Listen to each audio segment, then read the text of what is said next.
Assalamualaikum warahmatullahi wabarakatuh.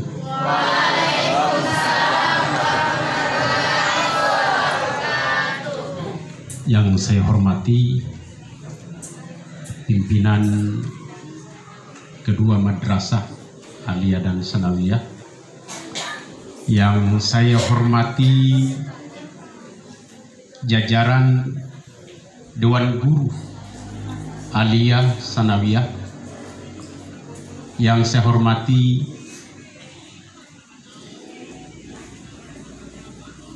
tata usaha dari kedua madrasah, yang saya banggakan siswa sekalian. Alhamdulillah wa atas segala nikmat yang Allah karuniakan kepada kita.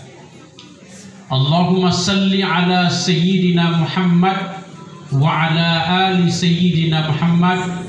Ucapan salawat kita kepada baginda Rasulullah beserta para sahabat dan keluarganya sekalian. Hadirin yang mulia, ini Isra Mi'raj dilakukan oleh Nabi. 3 dimensi yang terjadi dalam perjalanan satu malam. 3 hal yang terjadi cuma dilakukan dalam satu malam. Dimensi masa lalu, dimensi yang akan datang, dan dimensi sekarang. Apa dimensi masa lalunya? Ketika Nabi Muhammad dalam perjalanan itu, Allah Subhanahu wa Ta'ala mempertemukan Rasulullah dengan pendahulu-pendahulunya, yaitu seluruh Nabi dan seluruh para Rasul. Jarak antara Nabi Adam, Nabi Musa, Nabi Ibrahim dengan Nabi Muhammad ribuan tahun, tapi dipertemukan dalam malam, dalam perjalanan. Bisa dia lihat ini. Bertemu dengan pendahulu-pendahulunya. Hanya terjadi pada malam itu. Ini pelajaran bagi kita. Nabi Muhammad disebut dengan Sayyidul Anbiya, penghulu dari seluruh nabi, tapi dia tidak merasa bangga, sombong dengan kedudukannya. Tetap dia menjaga silaturahmi, tetap dia menghargai dengan pendahulu-pendahulunya. Begitu pula pelajaran yang kita dapatkan pada persoalan ini, anak-anakku, kita semua, kita tidak sukses, kita tidak hebat, bukan karena kehebatan kita saja, bukan karena keunggulan kita saja, tapi ada andil daripada orang-orang terdahulu kita. Apakah orang tua kita, apakah guru kita, apakah pasangan hidup kita, mereka sangat besar andilnya dalam kesuksesan kita. Tidak boleh dilupakan. Jangan adik-adik sudah hebat, jadi polisi, jadi tentara, jadi dokter, ketemu kasihan guru-guru aliyah yang sudah tua renta sakit-sakitan, siapa kok, dan sebagainya. Tidak boleh, karena mereka ini yang mengantarkan tanganmu, yang memegang tanganmu di penghujung daripada cita-citamu. Saya ulang, mereka ini yang memegang tanganmu, yang mengantar di penghujung jalan cita-citamu untuk menuju cita-cita. Maka dihargai. Belum lagi orang tua harus kita hormati. Belum lagi kalau kita ini biasa pasangan hidup yang sangat-sangat berperan aktif untuk kesuksesan seseorang. Pendahulu kita tidak boleh dilupakan. Yang kedua, dimensi masa yang akan datang. Apa itu dimensi masa akan datang? Ternyata dalam peristiwa itu Nabi Muhammad diperlihatkan peristiwa neraka dan surga. Padahal surga dan neraka ini akan terjadi setelah hari kiamat, masih jauh yang akan datang. Tapi Nabi Muhammad sudah diperlihatkan peristiwa surga dan neraka. Ia melihat dalam neraka, ya Jibril, kenapa ada orang ini potong-potong lidahnya, gunting-gunting? Kenapa? Maka Jibril menyampaikan, mereka itulah yang suka menghina, suka memfitnah, suka menggibah, suka menggosip. Hati-hati. Dan Nabi Muhammad menyaksikan peristiwa itu, di mana manusia banyak yang memotong-motong lidahnya, memuntahkan daging-daging segar dan nanah, darah. Kenapa? Karena mereka suka menggibah dan memfitnah. Apa itu gibah? Gibah itu adalah mencemarkan keburukan orang lain yang betul adanya. Tapi betul ini Pak, ini betul yang saya bilang, ini bukan fitnah, tapi betul. Kalau betul gibah namanya, kalau tidak betul fitnah namanya. Gibah dengan fitnah sepupu satu kali, sama-sama saudara. Baik, dimensi yang masa lalu, dimensi yang akan datang. Yang ketiga adalah dimensi sekarang. Apa itu dimensi sekarang? Adalah perintah sholat yang dikerjakan kita sejak akil balik sampai kita mati. Maka perintah sholat diwajibkan bagi kita.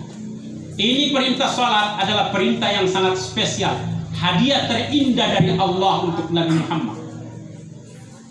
Kalau ada siswa di sini dipanggil langsung oleh kepala sekolah menghadap di kantor untuk diberikan hadiah, maka hadiah itu adalah hadiah spesial.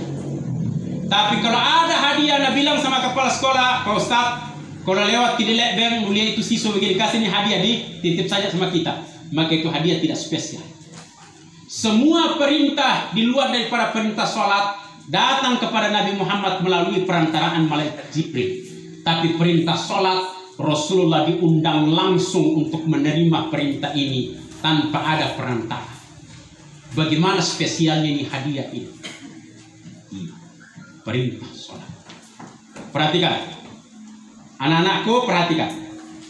Nabi mengatakan muru auladakum bis sholat. Perintahkan anakmu untuk melaksanakan sholat jika dia berumur 7 tahun. Jadi kalau anak-anak sudah umur 7 tahun diajari, dibiasakan dia, ada pembiasaan untuk melaksanakan sholat.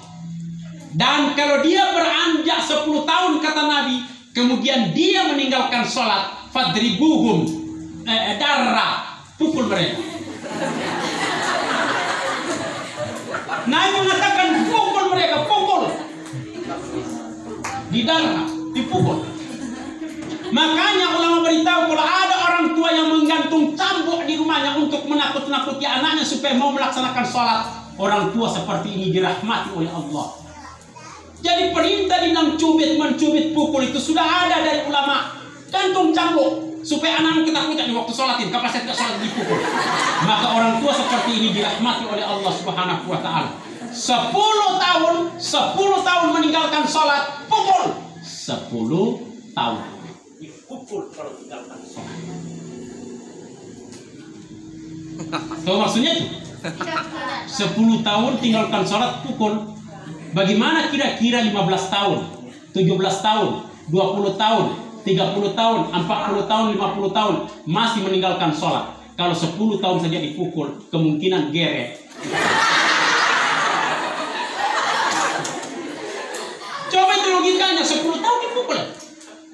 Bagaimana kalau lewat dari 10 tahun masih meninggalkan sholat, geret misalnya? Coba itu. Perintah sholat.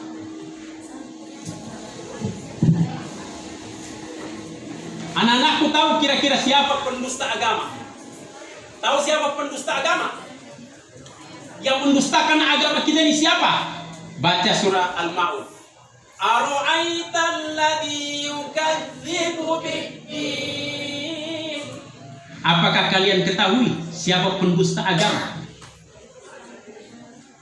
Pendusta agama itu adalah orang yang enggan memberi makan orang miskin. Tidak peduli sama tetangganya, kepada orang lain yang susah tidak mau berbagi. Kemudian yang kedua, orang yang pendusta agama itu adalah yang menghardik anak yatim. Jadi kalau ada di sini suka menghardik saya, pendusta agama. Karena saya anak yatim piatu, tinggal di orang tua saya, bapak itu yang suka menghardik anak yatim. Ini golongan pendusta agama. Ternyata ada orang yang paling parah kedudukan mereka dari pendusta agama, yaitu penghancur agama. Penghancur agama yang meruntuhkan agama. Siapa itu yang meruntuhkan agama? Bahkan mereka adalah calon-calon daripada neraka. Mau tahu siapa itu? Adalah orang yang meninggalkan sholat. Fawailul lil musallin, neraka wail bagi orang yang salat. Alladzina hum an salatihim sahun, yaitu orang-orang yang enggan, yang lalai daripada salatnya. Kalau pendusta agama saja kita begitu ketakutan, bagaimana orang yang suka menghancurkan agama? Yang suka menghancurkan agama, yang merubuhkan agamanya adalah mereka yang meninggalkan daripada sholat. As-salatu imanuddin. Sholat itu adalah tiang agama. Yang menegakkan berarti menegakkan agamanya. Yang meninggalkannya berarti dia telah meruntuhkan agamanya. Orang tua perhatikan anak-anak di rumah. Lu kasih makan. Kamu ini dikasih makan orang tuamu. HP lu minta dia belikan. Motor lu minta dia belikan. Dia besarkan kau dengan penuh kasih sayang. Tapi sesungguhnya kasih sayang orang tuamu salah. Kenapa? Karena dia telah mempersiapkan anak sebagai calon penghuni neraka. Kenapa demikian? Karena anaknya tidak sholat. Saya ulang di kamu apa yang kamu minta sama orang tua dia berikan. Beli HP, beli motor, bahkan ada yang mau minta beli mobil, bahkan sebentar lagi kamu minta sama orang tuamu kasih nikah kak. Nah kasih nikah kau lagi. Seberapapun uang panen. Apalagi semuanya fasilitas yang kamu minta diberikan orang tua. Tapi ternyata kasih sayang itu akan salah. Karena dia telah mempersiapkan sosok penghuni neraka. Karena mereka tidak melaksanakan sholat. Tidak melaksanakan sholat. Bapak-bapak yang sudah menikah, perhatikan. Satu sarung dengan kita. Satu kamar dengan kita. Dia bisa memberikan anak buat kita. Tapi sesungguhnya kita telah mempersiapkan seseorang menjadi penghuni neraka. Siapa itu istri yang suka meninggalkan sholat? Perempuan, ingat, suamimu bersamamu, satu rumah dengan kau, semua kebutuhanmu diberikan dipenuhi oleh suamimu. Tapi ternyata suamimu adalah penghuni neraka karena dia enggan melaksanakan sholat. Orang yang enggan meninggalkan, orang yang enggan melaksanakan sholat. Ini yang pertama. Yang kedua, hati-hati. Al-farqu bainal muslim wal kafir tarkus shalah. Perumpamaan seorang muslim dengan orang kafir adalah meninggalkan sholat. Haji juga dilaksanakan oleh agama lain, cuman tempatnya yang beda. Mereka di Roma, orang-orang Kristen itu mengunjungi Roma, orang-orang Hindu itu mengunjungi daripada India, karena di sana pusat. Kita ke Mekah. Apalagi zakat. Orang Kristen itu 10%, per 10 namanya. Dari harta yang mereka miliki 10% dikeluarkan untuk agamanya. Kita cuma 2,5% lebih besar mereka. Puasa. Orang Hindu puasanya 1 hari 1 malam tidak makan. Yang disebut kemarin itu tanggal merah. Hari raya Nyepi. Kita 1 bulan tapi siangnya puasa, malamnya buka. Mereka tidak. 24 jam. Bahkan ada namanya puasa muti selama 40 hari. Puasa juga mereka lakukan. Zikir, orang Buddha besar-besar tasbihnya. Yang tidak dikerjakan oleh agama lain itu hanya satu, yaitu perintah sholat. Tidak ada pada agama lain. Tidak ada dilakukan oleh agama lain kecuali agama Islam. Yang terakhir, yang terulang. Yang terakhir, as-sholatu miftahul jannah. Sholat itu adalah kunci surga. Motormu motor mahal, baru keluar dari dialer, pas mau dipakai tidak bisa dipakai. Kenapa? Kuncinya hilang. Dalam lemari semua model makanan ada, lemari kaca, di dalamnya semua jenis makanan ada, dari sate semut sampai sate gajah ada di dalam. Semua jus ada di dalam, jus mangga, jus durian, jus nangka, jus apa ada di dalam.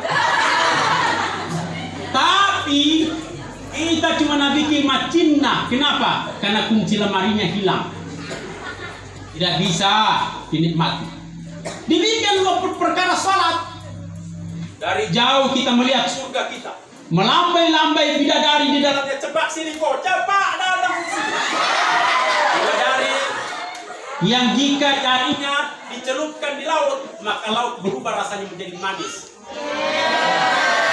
Itu bidadari, dan ini cerita betul, bukan fiksi, bukan hoax.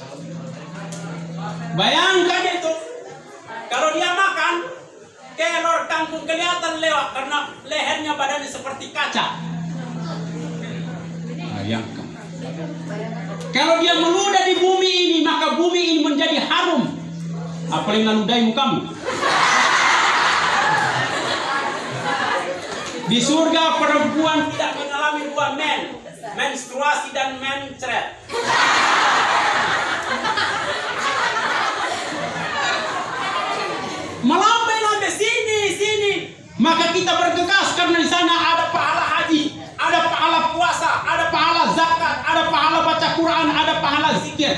Kita berlari-lari menuju surga. Di depan pintu surga malaikat bertanya, "Lu bawa kuncinya? Lu bawa kunci surga?" Dia bilang, "Apa itu kunci surga?"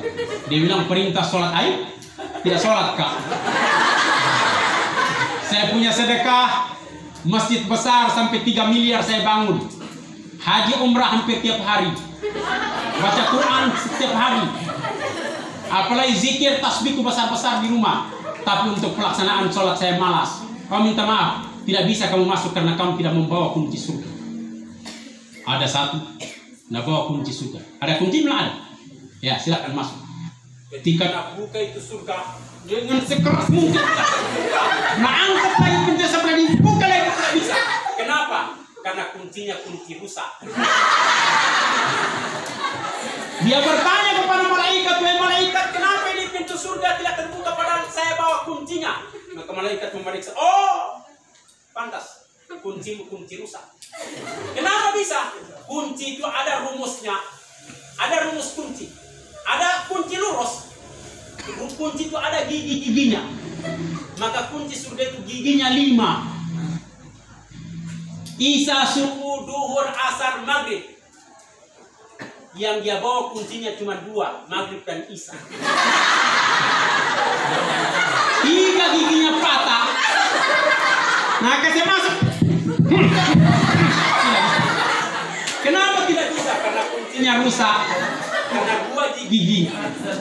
Syarat itu harus lengkap menjadi 5. Logika terakhir tentang sholat. Ternyata sholat ini, kata Rasulullah, "Awalu yuhasabu min abdi as-sholat." Yang pertama dihisab dari seorang hamba itu adalah sholatnya.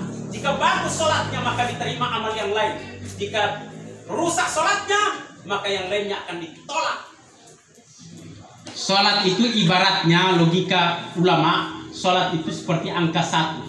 Sementara amal yang lain angka 0. 0 tambah 0 tambah 0 tambah 0 sama dengan 0. Haji tambah puasa tambah sedekah tambah baca Quran tambah umrah sama dengan 0. Karena 0 tambah 0 tambah 0. Kapan bisa bernilai ini? Kalau ada angka 1.